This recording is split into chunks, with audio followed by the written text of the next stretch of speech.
جنت میں اپنے ماں باپ سے کیسے ملاقات ہوگی؟ وہ منظر کیسا ہوگا؟ جنت میں کن کن رشتہ داروں سے ملاقات ہوگی؟ یہ جاننا ہر مسلمان کے لیے ضروری ہے۔ جان کر آپ حیران رہ جائیں گے۔ بسم اللہ الرحمن الرحیم۔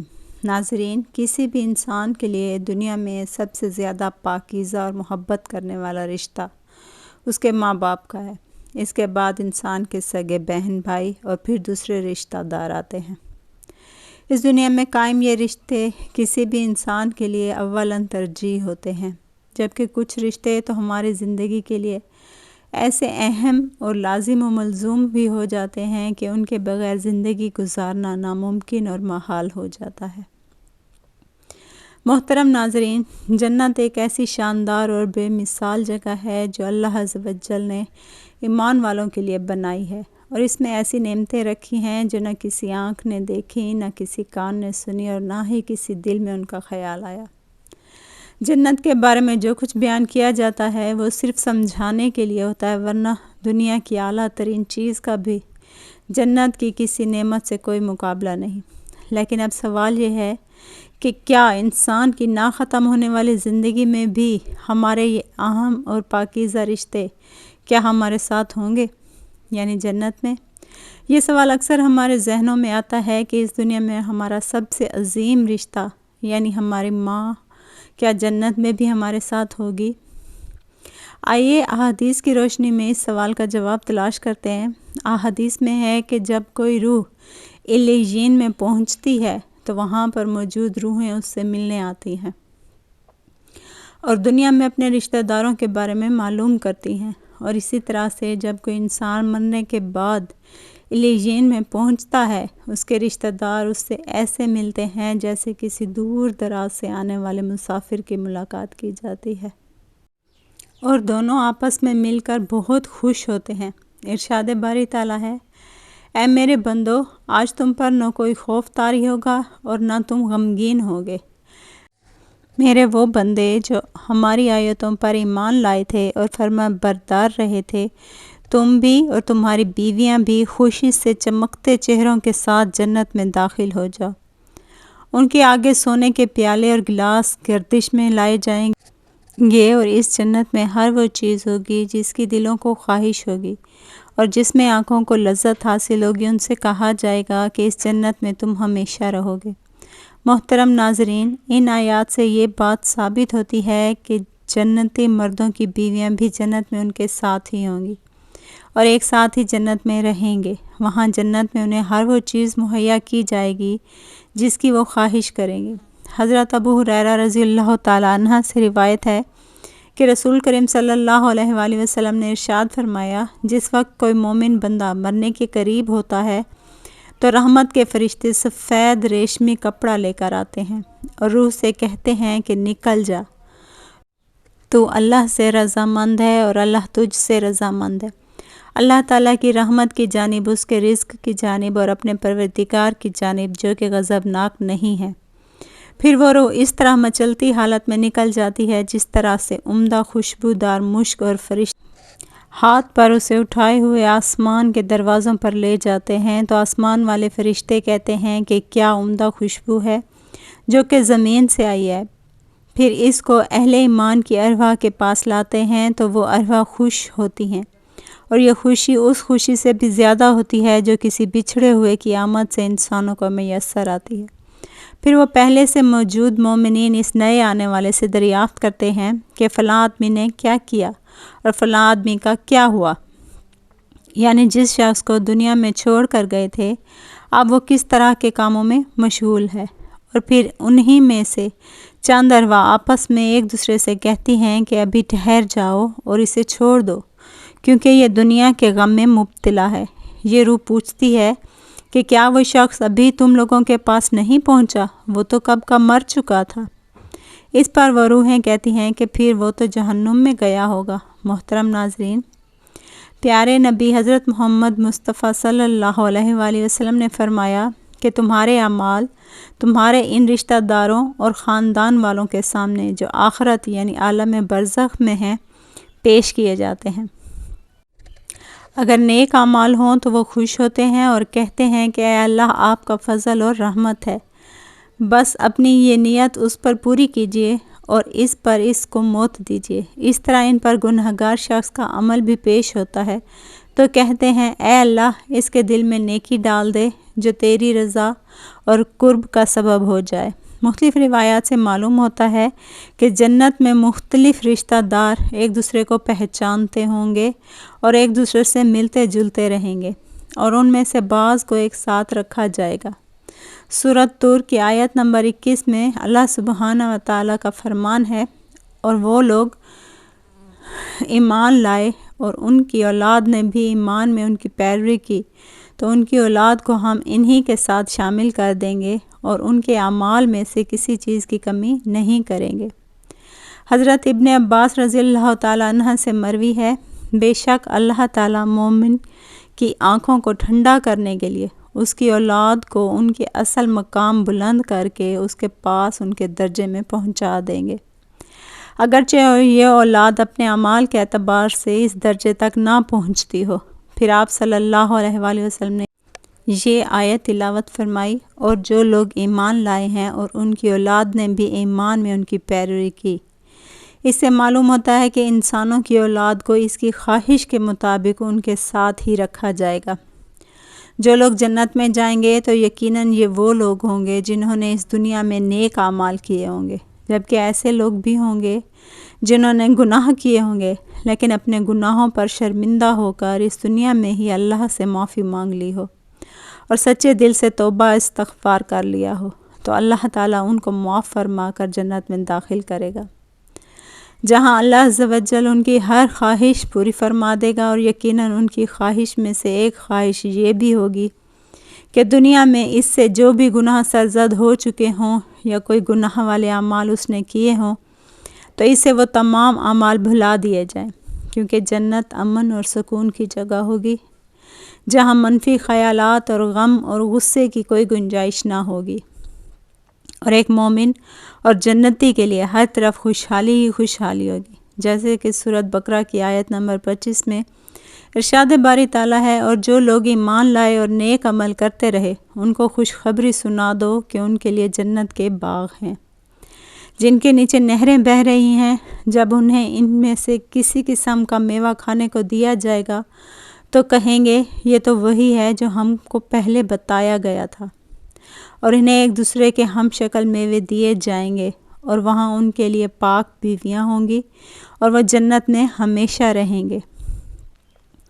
محترم ناظرین، ایک اور حدیث میں ہے کہ رسول اللہ صلی اللہ علیہ وآلہ وسلم نے فرمایا، جب اہل جنت میں داخل ہوں گے اور ان میں سے کسی کو اپنے بھائیوں اور رشتہ داروں سے ملنے کی خواہش ہوگی تو اس کا بستر اسے اڑا کر ان کے بستروں کے پاس پہنچا دے گا، اور پھر دونوں تکیہ لگا کر دنیا میں گزرے ہوئے دنوں کے بارے میں باتیں کرنے لگیں گے۔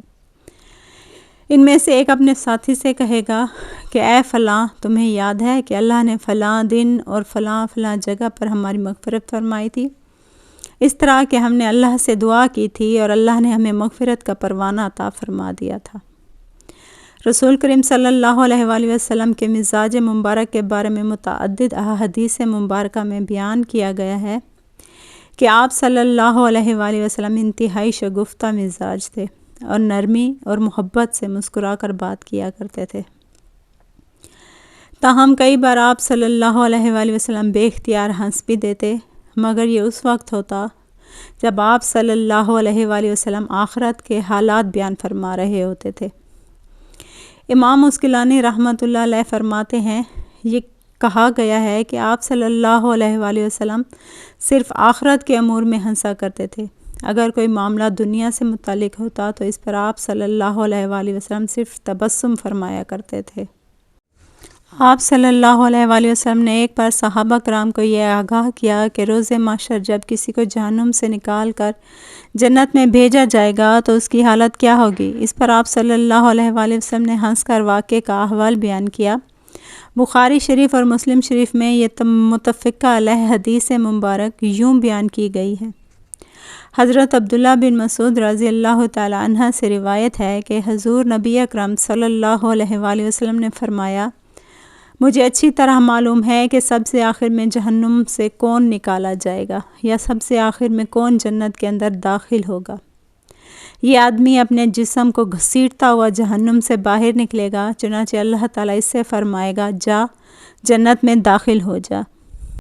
وہ جنت میں داخل ہوگا تو اسے گمان گزرے گا کہ شاید یہ بھری ہوئی ہے، چنانچہ وہ واپس لوٹ کر عرض گزار ہوگا اے رب وہ تو بھری ہوئی ہے۔ بس اللہ تعالیٰ اس سے فرمائے گا جا جنت میں چلا جا، لہٰذا وہ جنت میں داخل ہوگا۔ جنت میں جا کر پھر گمان گزرے گا کہ شاید یہ بھری ہوئی ہے، بس وہ واپس لوٹ کر پھر عرض کرے گا اے رب میں نے تو وہ بھری ہوئی پائی ہے، چنانچہ اللہ تعالیٰ اس سے فرمائے گا جا اور جنت میں داخل ہو، کیونکہ تیرے لیے جنت میں دنیا کے برابر ہے، بلکہ اس سے 10 گنا زیادہ حصہ ہے، یا فرمایا تیرے لیے 10 دنیاؤں کے برابر حصہ ہے۔ وہ عرض کرے گا اے اللہ کیا مجھ سے مذاق کرتا ہے یا مجھ پر ہنستا ہے، حالانکہ تو حقیقی مالک ہے۔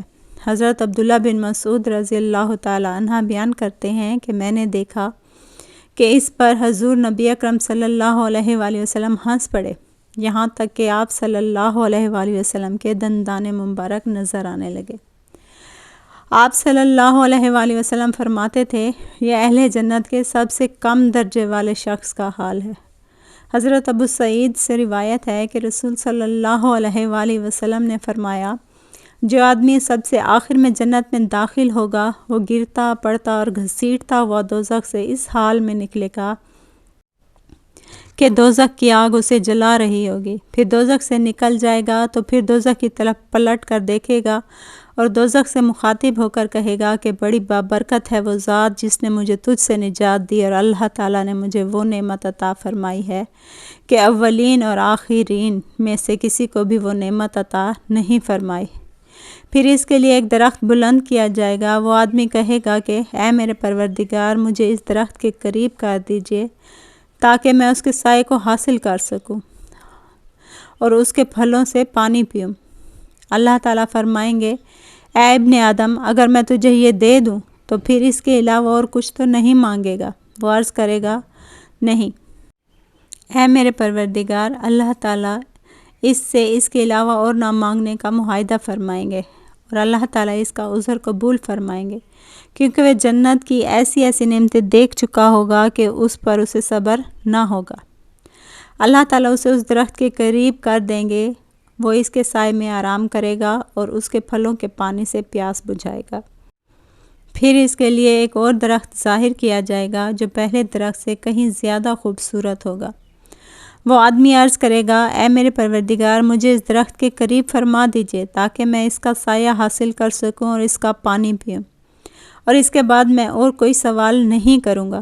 اللہ فرمائیں گے اے ابن آدم کیا تو نے مجھ سے وعدہ نہیں کیا تھا کہ تم مجھ سے اور کوئی سوال نہیں کرے گا، اور اب اگر تجھے اس درخت کے قریب پہنچا دیا تو پھر تو اور سوال کرے گا۔ اللہ تعالیٰ پھر اس سے اس بات کا وعدہ لیں گے کہ وہ اور کوئی سوال نہیں کرے گا۔ تاہم اللہ تعالیٰ کے علم میں وہ معذور ہوگا کیونکہ وہ ایسی ایسی نعمتیں دیکھے گا کہ جس پر وہ صبر نہ کر سکے گا۔ پھر اللہ تعالیٰ اس کو درخت کے قریب کر دیں گے اور اس کے سائے میں آرام کرے گا اور اس کا پانی پیے گا۔ پھر اسے جنت کے دروازے پر ایک درخت دکھایا جائے گا جو پہلے دونوں درختوں سے زیادہ خوبصورت ہوگا۔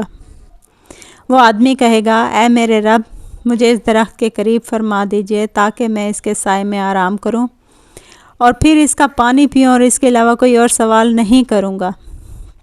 پھر اللہ تعالیٰ اس آدمی سے فرمائیں گے اے ابن آدم کیا تو نے مجھ سے یہ وعدہ نہیں کیا تھا کہ تو اس کے بعد اور کوئی سوال نہیں کرے گا؟ وہ عرض کرے گا ہاں اے میرے پروردگار اب میں اس کے بعد اس کے علاوہ اور کوئی سوال نہیں کروں گا۔ اللہ اسے معذور سمجھیں گے کیونکہ وہ جنت کی ایسی ایسی نعمتیں دیکھے گا کہ جس پر وہ صبر نہیں کر سکے۔ پھر اللہ تعالیٰ اسے اس درخت کے قریب کر دیں گے۔ جب وہ اس درخت کے قریب پہنچے گا تو جنت والوں کی آواز سنے گا تو پھر وہ عرض کرے گا اے میرے رب مجھے اس میں داخل کر دے۔ تو اللہ فرمائیں گے اے ابن آدم تیرے سوال کو کون سی چیز روک سکتی ہے؟ کیا تو اس پر راضی ہے کہ تجھے دنیا اور دنیا کے برابر دے دیا جائے؟ وہ کہے گا اے رب العالمین، تو مجھ سے مذاق کرتا ہے؟ یہ حدیث بیان کر کے حضرت عبداللہ رضی اللہ تعالیٰ عنہ ہنس پڑے اور لوگوں سے فرمایا کہ تم مجھ سے کیوں نہیں پوچھتے کہ میں کیوں ہنسا؟ لوگوں نے کہا کہ آپ کس وجہ سے ہنسے؟ فرمایا رسول صلی اللہ علیہ وآلہ وسلم اسی طرح ہنسے تھے۔